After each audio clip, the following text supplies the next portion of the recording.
There's a clip that's been going around the internet it's been satisfying. It's the reaction of the author of that piece to something that Boris Johnson said about Meghan and Harry. It was positive. It reminded me of another clip and another reaction that I want to revisit. This is from the documentary The Princess and the Press. First, with that story, that relationship. Yes. Can you give us a very broad sense that wouldn't disclose your sources about the sort of terrain from which this story comes? Does it come from the palace? No, I'm not saying anything about where it came Phone call from LA, perhaps? Not telling you anything about where it came from. Did you take the story to the palace?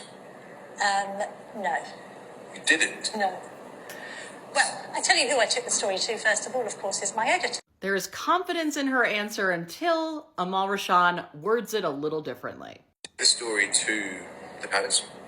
No.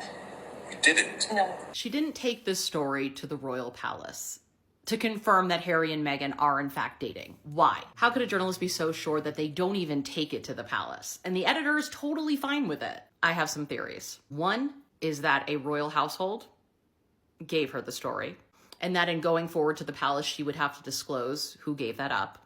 I want to be clear, I am not naming names. There are a ton of households that could want this information out for various reasons. Another is that perhaps the information was purchased.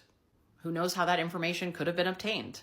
Maybe it was in such a way that one could not go to the palace and present it. I personally have never stopped thinking about that moment and how good journalism finds different ways to ask a similar question and what can come about just from a little rephrase, just from presenting it a little differently. I think it's eye-opening.